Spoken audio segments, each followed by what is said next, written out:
Hi, I'm Owen from Square Balloon, and I'm going to talk you through how we configure a Google Analytics account when we first get hold of it.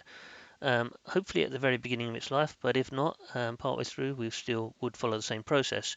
So I'm going to talk you through why we configure it this way, and just show you things we do and what works and what doesn't work and why. So we always make three views at the beginning. We have our default view, which is the one we use on a day-to-day basis. We have our raw data view, which we would only ever collect more information on it and never take any away.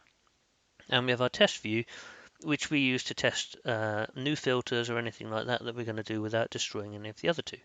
So first thing I will show you to do is, well, first thing I would do normally is rename them. So this one has got a name do not edit, and it's got the date on it, which we may or may not include, but I'll always put this do not edit message so that people know what they're doing there.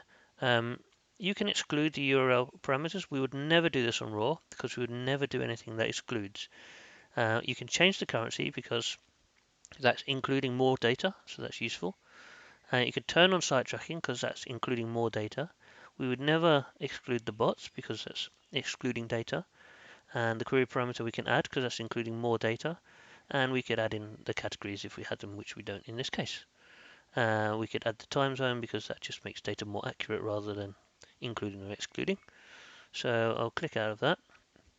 Now on our default one, which I normally use this one on it so that anyone who's not me using it understands that's the correct one to use.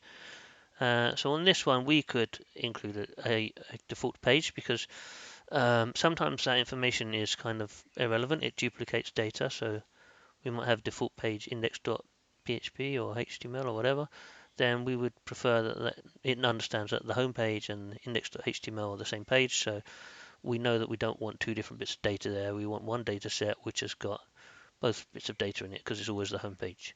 So in that case we would do it, but we're of course on our default view, right? So if we destroy data here, it doesn't matter. Well, it does matter, but it's safer. Um, and of course, the way we would test this is we would do this in our test view, and then we would do anything we're going to do here, make sure that it works, double check everything, and then apply that to the default view. So if you look at filters, for example, filters are destructive. So filters, once you've applied them, they destroy all of the data that was there. So if I was to put a filter and say I will filter all non-UK data, so only UK data filtered, that would mean that that data from the rest of the world is gone forever. So it's not something that we want to do particularly often, to be honest with you. In fact, we'll be extremely careful when doing things like that. Um, with the default view and the test view, with the test view we can test it, see if it works, and then we can apply it to the default view. The example I've just given you is a pretty bad one. You wouldn't want to have that. You'd have your very own view for something that extreme if you wanted to have a view with that, but you'd use a segment for something like that. So if I take you back to let's just go to acquisition overview and have a look at a report. I would just add a segment here, and I've got one already for UK somewhere. Have I? Yep, UK traffic, so I'll apply that one. Now that still makes a difference to the data we're seeing. We can still do our analysis, but if we ever click off it and just remove it, then our data is still intact. So that's why we would use a segment wherever possible. We would always use a segment. Whereas a filter is more useful for something that you might want to be permanent across. You don't want to have to put on a filter every time just to exclude your IP, for example, which is something that I've done here, which just means that whenever I'm viewing my own websites and my IP is not included in all the clicks, which you might be concerned about if you're regularly visiting your website and running A/B tests and stuff like that. Um, so that's the reason we do this. I would highly recommend you follow the same process. I would highly recommend that you give it clear naming conventions so that use this one, do not edit, to avoid other people making a mistake.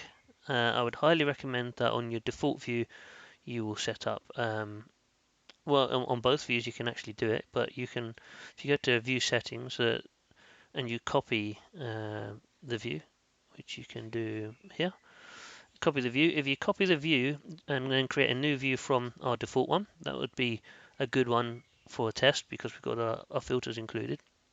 And what you'd want to understand there is that when you copy it, it does not copy the historical data. It's data from the day you copy it. So you will see, if you go back to yesterday, you will see 0 hits on the site.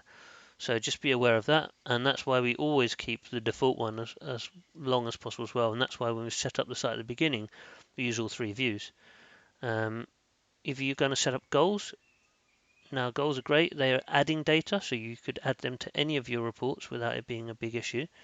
And with goals, it's great because you can actually copy them over. So, if you go back to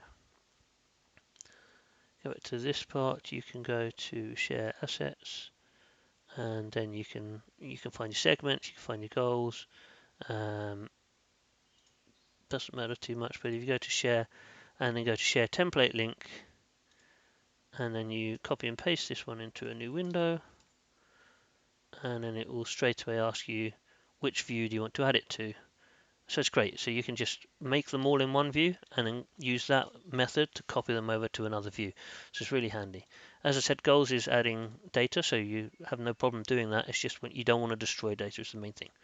I hope that's helped you to think about why you would use multiple views, when you would use multiple views, how to ensure your data is safe, because if you don't know this stuff and you destroy it, you're kind of screwed. You can't get it back. So it's better to know this stuff and be ultra cautious rather than doing it a different way. So that's about it for how we set up Google Analytics. I'm not going to go into loads of details about goals. That's probably for another tutorial. But filters are the one to be careful of. I hope you've enjoyed listening. I hope you learned something. Please subscribe, and I'll make some more videos soon.